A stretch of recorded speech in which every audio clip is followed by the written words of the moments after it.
Hi, I'm David Taub, and welcome to the Parshah Rabbit Hole, where I find something weird in the Parshah and follow it down till it gets even weirder. This week's rabbit hole starts with coins and eventually gets us to worms. Nobody was there. Nobody but worms, that is. But we have to get there, so let's dive right down that rabbit hole. At the very beginning of this week's Parsha, Hashem blesses Avraham Avinu, Abraham our father, and this is what it says. Ve'escha l'goy gadol, ve'avarecha, ve'agad l'shmecha, ve'yeh bracha. I will make of you a great nation, and I will bless you, and I will make your name great, and you shall be a blessing. So the part where it says, I will make you a great nation, hey, that's us! Traitors. But the Midrash has a different interpretation and adds something interesting. Here's what it says. The Midrash says that Ve'escha l'goy gadol, I will make you into a great nation, means Yatzaloi moinitin, a coin will be made of you. Here it is, me lucky dime. The word moinitin comes from the Latin word moneta, which means money. Now this phrase, Yatzaloi moinitin, also gets used metaphorically in a lot of places to mean that a person will just have a really good reputation and be world-renowned. But in this case, it means it literally. So that means that we're talking about an actual physical Abraham commemorative coin that was minted thousands of years ago. So what did that coin look like? When did it exist? And what other weird stuff can we find out about coins in Torah? So that's where our rabbit hole starts. So I started doing some digging for the coin of Abraham, and here's what I found. There's a section in Gemara, in the Talmud, in Bava Kama, where it's discussing ancient coins, and it's trying to figure out what they looked like. It starts with the coin of Yerushalayim, the coin of Jerusalem, which I assume is the coin that was used in the ancient kingdom of Israel.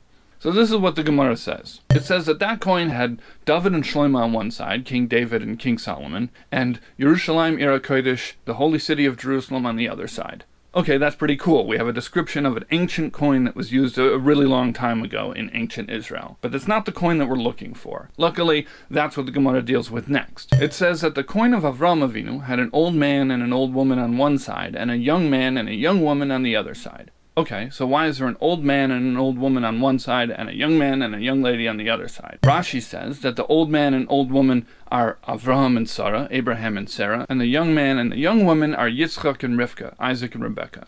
So now it's not just an Abraham commemorative coin, it's an Abraham, Sarah, Isaac, and Rebekah commemorative coin. Now, one of the obstacles that happens in the rabbit hole a lot is that some of the most interesting, weirdest stuff in the Gemara doesn't have a lot of commentary on it, because it's not applicable to Jewish law. But luckily, the Midrash, who lived in the 1500s, has a commentary not just on the legal aspects of the Gemara, but he also has a commentary on all the story stuff. The Midrash says that it makes more sense to say that both sides of the coin are Avraham and Sarah, and that it represents the miracle that happened to them, that when they were very old, they had a son and returned to their youth.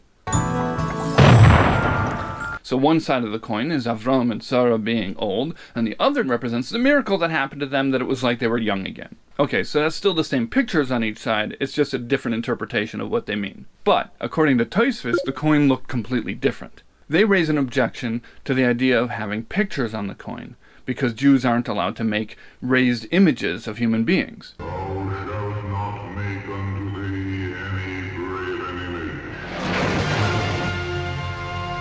So they say that the coin didn't have a picture of two people on one side and two people on the other side. It had the words old man and old woman on one side and young man and young woman on the other side. And they point out that Rashi actually says this about the coin of Yerushalayim, the Jerusalem coin. Over there by that coin, Rashi says that the words are written on that coin. But Rashi doesn't say that about the Abraham commemorative coin. But Tosfos does. So now we got two versions of what this coin looked like. Either it had a picture of an old man and an old woman on one side and a picture of a young man and a young woman on the other side, or it had the words old man, old woman on one side and young man and young woman on the other side. According to the Rogatchover Gaon, this actually reveals a significant legal dispute between Rashi and Tosfos. He says that what this comes down to is an argument about whether a non-Jew can make an image like that for a Jew. So even though a Jewish person isn't allowed to make these images, a non-Jewish person is allowed to, but are they allowed to make it for a Jewish person? So according to Rashi, who says that the Abraham commemorative coin actually had pictures on it, yes. And according to Tosfos, who says no, it had to be words, then no. So why am I telling you about this seemingly very boring legal debate? It doesn't seem all that rabbit hole. Well, first of all, it does answer one of our original questions. When did this coin exist? It was made by non-Jews, which I think means that we're talking about a very, very ancient coin that was minted in the times of Avram Avinu, which would be pretty cool because it would make it thousands of years older than the oldest coin that we have evidence of. But the other reason why I told you about this is because I needed to introduce this question of whether non-Jews can make a raised image on a coin for a Jew to get us to the worms. Will open up your eyes. So after I found a sufficient description of the Abraham commemorative coin, the next thing I wanted to do was dig deeper into that phrase, Yotzamoi Nitin, a coin was issued. So I typed that phrase into the search box, and one of the first things that caught my attention was a tshuva, responsa, from Rabbi Yaakov Emden. And you know I love tshuvas. So in this tshuva, Rabbi Yaakov Emden isn't answering a question that was sent to him, but is answering his own question. He said that he saw a coin that had an image of a rabbi on it, a very holy rabbi, Rabbi Elazar of Brod. He said he was very bothered by this, and he wondered if the rabbi himself had known about the coin, or if he had even commissioned it. And the reason why he was so bothered is because he says that would be completely forbidden. I show you a god of gold. And he goes on for quite some length and brings a bajillion different proofs for why you cannot make a coin like this, or even have somebody else make it for you. Now this is what rabbit holes are made of.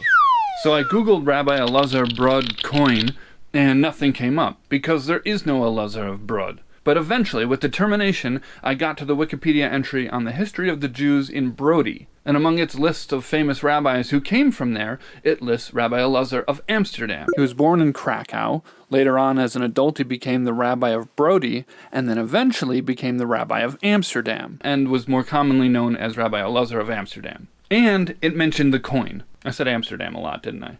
Maury Amsterdam. So now with that new information, I googled again and I found two very interesting things. First, I found pictures of the coin, and not only that, apparently you can buy it for $15,000 on eBay. If anybody watching this video wants to buy that coin and gift it to me, I would be very appreciative. The second very interesting thing I found, though, was that there's two versions of the story of why this coin was created. The first one is, fine.